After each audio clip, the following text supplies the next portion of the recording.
Entonces, bueno, pues sigo con más cositas de otros relatos. A ver, en la cuneta. Bueno, la cuneta es un cuento que es un cuento que empieza con una mujer que ha sufrido un accidente de coche, está en una cuneta tirada, nadie la socorre y se está muriendo.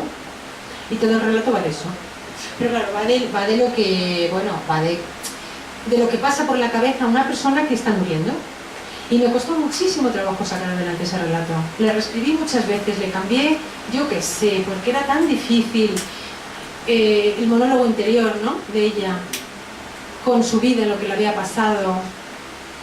Su hija había desaparecido. Bueno, ahí volvemos otra vez con la familia, ahí también hay muchas cosas. Y luego cómo muere, ¿no? Cómo retorna al principio cuando ella era pequeña, ¿no? Sí, tiene mucho ritmo, claro, ahí está, en este relato lo difícil era no aburrir a la gente con la muerte de una mujer.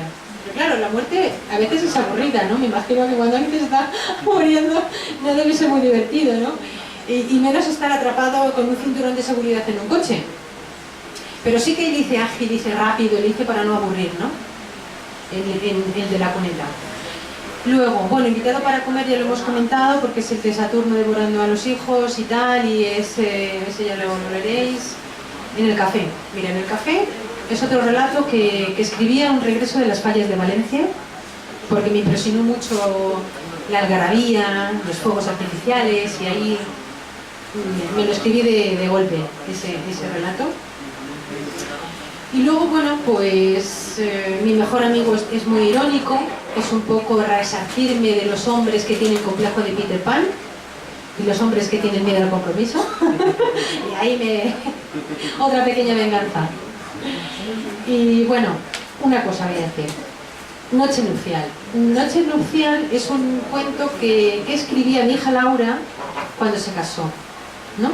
Es un cuentito muy corto, que apenas tiene una carilla, en la cual expreso un poco es muy simpático, es súper simpático. Y se lo escribí para Laura y para su marido, con muchísimo cariño. Y bueno, aquí está. Luego chistes. Mira, chistes son aquellas chicas que están ahí, esas dos pequeñas, mi hija Mercedes y su amiga María, que están ahí las dos. Un verano en la piscina estaban conversando y estaban hablando de chistes. Y una decía, empezó a contar chistes, mi padre cuenta un chiste, pues mi padre no cuenta chistes, total. Que era una conversación tan impresionante de la conversación que tenían las pequeñas que casi la transcribí. Hice una transcripción, corriendo, para que no se me olvidara lo que decían las niñas. Y, claro, yo le puse otro argumento. Claro, yo le puse un argumento adulto, Le puse un argumento un poquito que no dicen las niñas, Pero sí que la conversación de ellas es real, La conversación de ellas es muy real. Yo le puse el argumento y os digo una cosa cuando lo leáis, que su padre no me cuenta chistes, Ni mi marido cuenta chistes a su madre, O sea que la cosa va por ahí, de los chistes. Pero sí que era en la conversación de unas niñas y está escrito desde la mentalidad de un niño, Eso es una conversación entre dos niñas, ese relato. Y bueno, ya por último de este libro, os cuento el de Lotería de Navidad, que es el último libro, es el relato que cierra el libro. Lo escribí el día 22 de diciembre del año pasado, justamente cuando los niños de San Ildefonso estaban cantando la Lotería de Navidad. Me dio tanta rabia que no lleváramos ni una sola pedrea. Teníamos un montón de billetes, es el año que más lotería habíamos jugado, nos habían regalado, lo que fuera. Total, que no, nada, horrible, toda la basura. Qué pena de dinero, ¿no? Y entonces cogí y dije, voy a hacer al mismo. Cogí y escribí este cuento, el de Lotería de Navidad, y ya veréis lo que le hago al tipo, O sea, ahora que también. En el fondo, yo creo que en el fondo mis relatos son un poco pequeñas venganzas, resarcirme un poco de la vida, de las cosas, ¿no? Como una especie de terapia que uso. Yo creo que todos los escritores utilizan un poco la escritura, todos los artistas utilizan la herramienta que tienen en su mano para hacer terapia y, bueno, para divertirse, porque en el fondo yo me divierto mucho escribiendo, No sufro nada.